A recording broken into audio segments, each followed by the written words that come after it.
Justice Yahya Afridi 3 साल के लिए चीफ जस्टिस ऑफ पाकिस्तान तैनात। सदर मुमलिकत आसिफ अली जरदारी ने समरी पर दस्तखत कर दिए। वजारत कानून ने chief justice Pakistan justice Yahya Afridi के तकर्रुर का नोटिफिकेशन जारी कर दिया। जस्टिस यहिया आफरीदी 26 अक्टूबर को बतौर चीफ जस्टिस ऑफ पाकिस्तान के ओहदे का हल्फ उठाएंगे। खुसूसी पार्लिमानी कमेटी ने गुज़िश्ता रोज जस्टिस यहिया आफरीदी को नया चीफ जस्टिस नामजद किया था।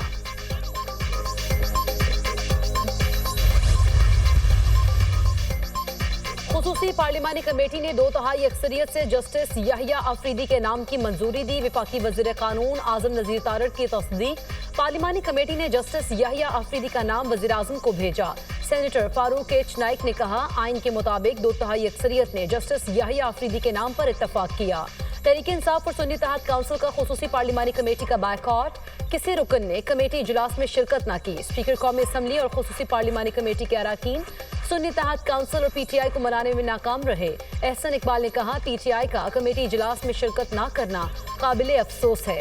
हमने पीटीआई अरकान को मुशावरत में शामिल करने की बहुत कोशिश की।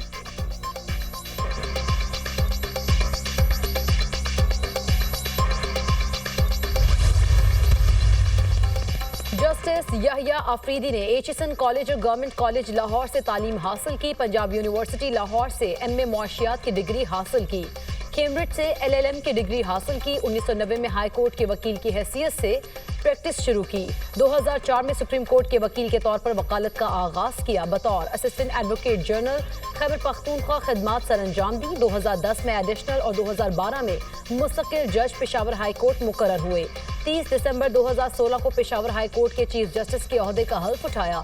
28 जून 2018 को सुप्रीम कोर्ट के जज मुकर्रर हुए। आला अदलिया में अहम मुकदमात की समाअत की।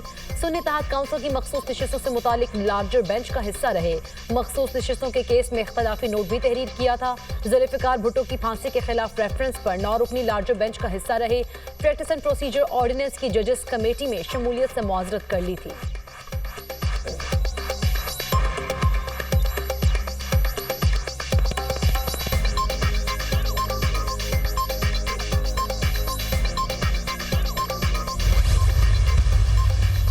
बरतरफ मुलाजमीन की बहाली दरख्वास्तें आईनी बेंचेस को भेज दें। इस केस में आईनी सवाल है। 26वीं आईनी तरमीम में कहा गया, आईनी केसेस आईनी बेंचेस सुनेंगे, आला बेंचेस बनेंगे, वही तयन करेंगे। जस्टिस मंसूर अली शाह के केस की समाअत के दौरान रिमार्क्स। जस्टिस आयशा मलिक ने कहा, यह केस अहम आईनी बेंच ही सुनेगा। वजारत पेट्रोलियम नेचुरल रिसोर्स के साथ मुलाजमीन ने हाई कोर्ट के फैसले के खिलाफ सुप्रीम कोर्ट से रुजू किया था।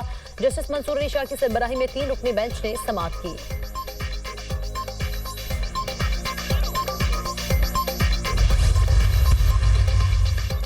इस्लामाबाद हाई कोर्ट में बानी पीटीआई की शौकत खानम अस्पताल के मुआलिजीन से मुआयना की दरख्वास्त पर समाअत। जेल हुकाम और स्टेट काउंसिल का जवाब गैर तसल्ली बख्श करार। जस्टिस मियां गुल हसन औरंगजेब ने रिमार्क्स दिए, बानी पीटीआई अंडर ट्रायल कैदी हैं। आप लोगों का रवैया काबिल तारीफ नहीं। हमने जेल दौरे के दौरान वहां डॉक्टर्स देखे जो मेरिट पर भी नहीं थे। इस पर ऑर्डर जारी करूंगा।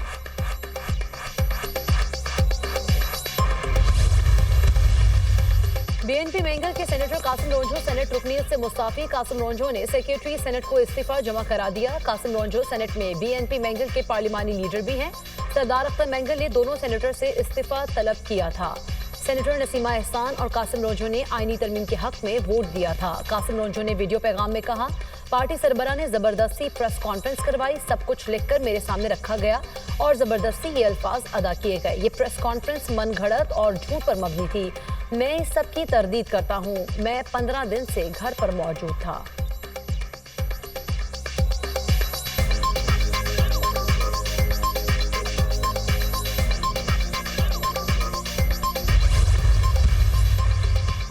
पाकिस्तान स्टॉक मार्केट एक और संगे मील उबूर करने के करीब। ट्रेडिंग के दौरान 100 इंडेक्स में 450 से ज़ायद पॉइंट्स का इजाफा। स्टॉक मार्केट 86,800 पॉइंट्स पर ट्रेड।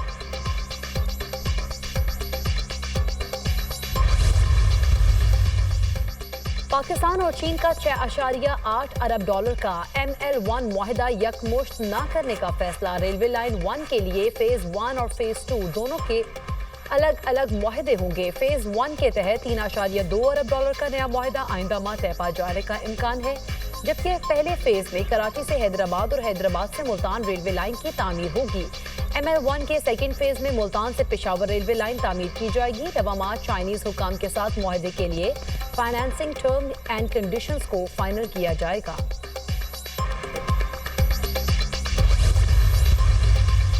اسموگ نے خطرے کی گھنٹی بجا دی، لاہور دنیا کا آلودہ ترین شہر بن گیا۔ فضائی آلودگی کے اعتبار سے لاہور آلودہ ترین شہروں کی فہرست میں پہلے نمبر پر آ گیا۔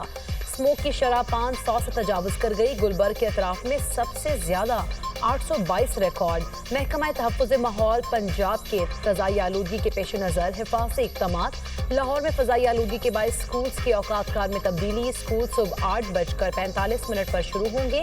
اسکولوں کے اوقات کار 28 اکتوبر سے 31 جنوری 2025 تک رہیں گے۔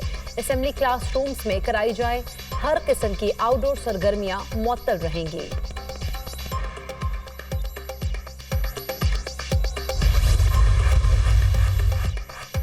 وزیر اعلیٰ پنجاب مریم نواز سے اراکین پنجاب اسمبلی صدر حسین صاحی اور محمد زبیر خان کی ملاقات۔ ترقیاتی منصوبوں، عوامی مسائل، سیاسی صورتحال اور پارٹی امور پر گفتگو۔ اراکین پنجاب اسمبلی نے وزیر اعلیٰ مریم نواز کے عوامی فلاحی ویژن کو سراہا۔ مریم نواز نے کہا، عوام کی خدمت ہی ہماری اولین ترجیح ہے۔ مختصر مدت میں صوبے کو حقیقی معنوں میں ترقی کی راہ پر گامزن کیا۔ معاشی اصلاحات پر عمل درآمد کیے بغیر پاکستان کے پاس کوئی چارہ نہیں، ٹیکس نادہندگان کو ٹیکس نیٹ میں لائیں گے۔ پینشن کی ذمہ داری پاکستان کے لیے بہت بڑا مسئلہ ہے۔ امداد کی بجائے سرمایہ کاری پر انحصار کرنا چاہتے ہیں۔ خسارے میں چلنے والے اداروں کی نجکاری ہوگی۔ وزیر خزانہ محمد اورنگزیب کی ڈائریکٹر IMF سے گفتگو۔ وزیر خزانہ کی واشنگٹن میں امریکی وزارت خزانہ کے اسسٹنٹ سیکرٹری سے ملاقات۔ وزیر خزانہ نے ٹیکس نیٹ کو وسیع کرنے کی کوششوں سے آگاہ کیا۔ موسمیاتی تبدیلی کے چیلنج سے نمٹنے کے لیے مؤثر حکمت عملی پر بھی بریفنگ۔ وزیر خزانہ نے پاکستان کے لیے IMF سے معاہدے کرانے میں امریکی تعاون پر شکریہ ادا کیا۔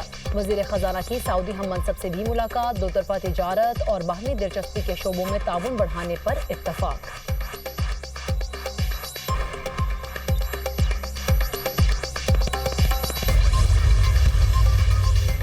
اسرائیل کی بیروت پر بمباری، 26 گھنٹوں میں 63 لبنانی شہری شہید۔ اسرائیلی فوج کا حزب اللہ کے قائم مقام سربراہ ہاشم صفی الدین کو بھی شہید کرنے کا دعویٰ۔ اسرائیلی فوج کا کہنا ہے کہ ہاشم صفی الدین کو 3 ہفتے قبل بیروت میں میزائل سے نشانہ بنایا گیا تھا۔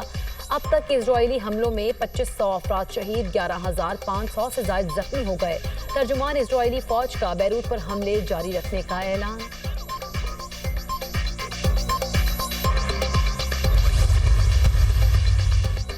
اور تیسرے اور فیصلہ کن مارکے کی تیاری، پاکستان اور انگلینڈ کے کرکٹرز کی راولپنڈی اسٹیڈیم میں بھرپور پریکٹس۔ انگلینڈ کے خلاف پاکستانی ٹیم میں ایک تبدیلی کا امکان۔ اسپنرز زاہد محمود کی جگہ فاسٹ بالر محمد علی کی انٹری متوقع۔ انگلینڈ کی ٹیم 3 اسپیشلسٹ اسپنرز کے ساتھ میدان میں اترے گی۔